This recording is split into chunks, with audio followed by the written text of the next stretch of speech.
White cockatoos. Go, Choco. There you go. The show is officially started. A round of applause for Choco with trainer Mark.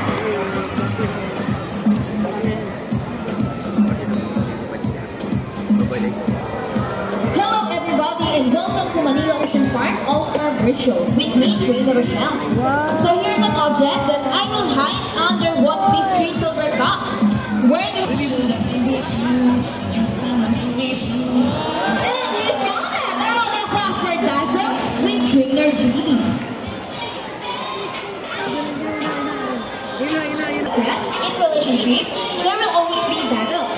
Meet Sassy and Rocky, a repeated pair of Green Pink Mako. And today, they will battle out to see who's the best in basketball game. But before we start this battle, I'll be dividing you into 2 groups. On the ground, so cheer for Sassy. Come on, girls, let's cheer for Sassy. Sassy, Sassy. And how about for the boys? Let's cheer for Rocky. Rocky, Rocky. All right, girls ready? Trainers ready? Stand, go! Here's Rocky first ball. Followed by Sassy. Second ball for Rocky. All the way to the side. And for the last ball, Rocky wins. What a close game. This time, I guarantee you that Sassy will win. So what race you have in mind? I want a remix. So what is the remix? The first bird to get drop 3 rings in. Here's Rocky first ring. Second ring for Rocky. Oh wait, what's happening? Second ring of the players at the same time. Yes, their skills and not to get bored. Here's Sassy, our great big Mako. And she will show us how intelligent she is by putting the shape back into her slot. Just like Sassy, Great Big Mako is from South America. They are known to be the gentle giants of the parrot family. That is because they are the second largest next to the hyacinth macaws. They can grow up to 92 centimeters in length and can live up to 8 years old. The scientific name is Arachnoroptera. They think they'll feed on seeds, nuts, salts, and minerals along the river banks. Come on, Sassy. And for the last shape, go girl!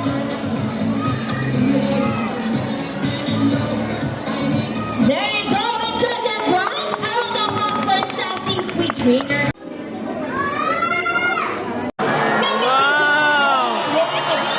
Their general turn to its Nelson May. A round of applause for our Raptors and our homing pigeons. Namangha siya sila. Here in Manila Park, we believe that there is Siya yung mukha niya. not only not trying to make her our presidency, but also in Latin era as well. Now guys, who knows the trios?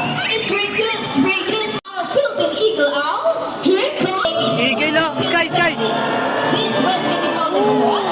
Someone definitely wanted and possibly is a Kuya. And let's all welcome our revenue guy here. Their general turn to its Nelson May. A round of applause for Namangha siya sila. here in Manila Park, we believe that there is Siya yung mukha niya. not only not trying to make her our presidency, but also in Latin era as well. Now guys, who knows the trios? It's Regus.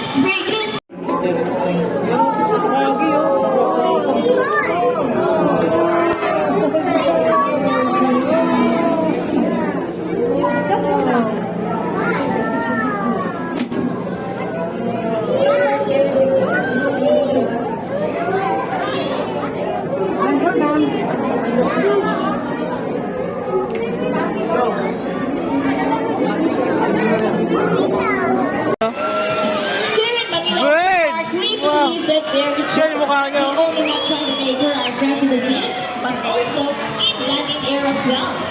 Now guys, who knows the trios? It's Regus.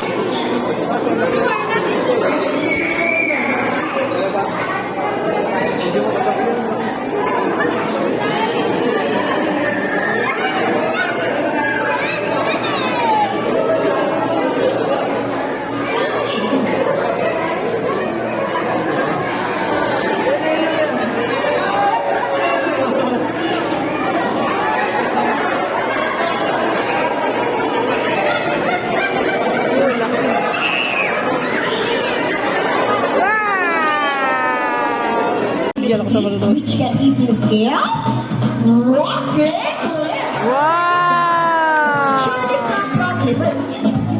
Now, let's talk about their swimming abilities and let's start with Vincent, the handsome one. Sea lions are generally cruise around 11 miles per hour using the rowing movements of their front flippers. While their back flippers are stretched out behind their bodies, functioning as rudders for steering. And that is their normal speed.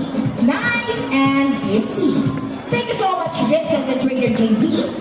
Kaya siguro malalim yan kasi yung pag But when chasing their prey or escaping from predators, they can achieve a burst speed up to, ready, Jenny? 25 miles per hour. Wow, that's so fast. How about applause for Yanni, the smartest? Ang lakas. Wow, nice line. Wow! Swimming. And that one, wow, she's Wow! sassy. Clap your hands! Clap, clap, clap, clap! Here's an interesting story about our sea lion. Did you know that the US Navy has trained a few of them to take part of their special operation? Yeah, that's right. They're able to hold their breath for up to 20 minutes. And they can dive hundreds of feet. Abilities that even the best TV diver would be envious of. And since they cannot be detected by radar underwater, they are taught to recognize and avoid underwater mines. Sea lion friends, trainers, are you ready? Well done, salute. Now let's march. Ready, guys? Hop, 2, 3, 4, hop, 2, salute. This time, could you please join our sea lion in a salute? In a count of 3, everybody please salute and let's make this one loud. People of love, are you ready? Hey guys, I can hear you. Are you ready? Now let's count. 1, 2, 3, salute everybody. Thank you so much. Sea lions are also used to search and recover equipment from the water. H2O. Then, what's first? The rings? Go ahead and get the rings, sea lion fans. And they got it. Wow! Wow, excellent work, guys. And one, you deserve it. Wow! Wow! Almost there. Perfect. Steady on. Fantastic. How about applause for our sea lion friends? Wow, excellent work, guys. Okay. I think Mapapalakpak we got naman siya eh. everything. The ball, the ring, and the ball. Now, let's move on. You know what, guys? Here at Manila Ocean Park, we have 5 South American sea lions. Trainer Jerry, Yenny's stopping you. What does she want? Fish? Okay, give her some. Can I continue? Okay, as I was saying, here at Manila Ocean Park, we have 5 South American sea lions consisting of Trainer Jerry. Kenny's stopping you again. Maybe she wants to say something. Okay, tell it to Trainer Jerry. What did she say? She said we are not yet done. And why? There's one more missing object. Are you sure about that, Kenny? Well, let's ask Vincent. Boy, is there one more? Well, let's ask the oldest with here. Hey guys, is there one more missing object? Yes. Are you sure? Any second check? Still nothing? Well, keep on looking and drop this in the mission. Drop this. Hey, I said drop this in the mission. You took it in mind? Okay, Trainer Jinky, let's ask Vincent first.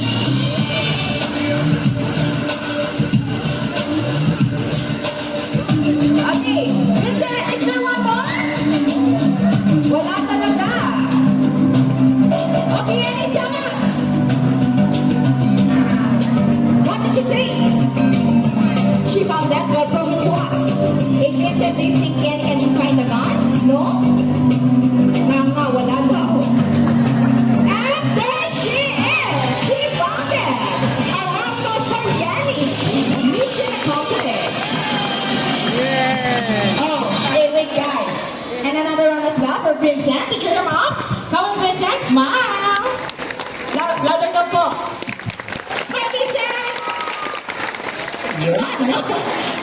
Okay, this time, would you love to see a dance number from our sea lion friends? Yeah! Hey guys, I can't hear you. Yeah. Would you love to see them dance? Yeah! Music maestro.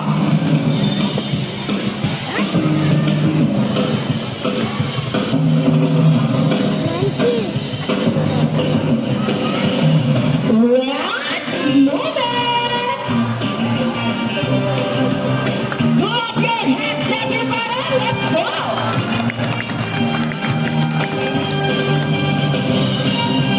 Now guys, show down the side by side.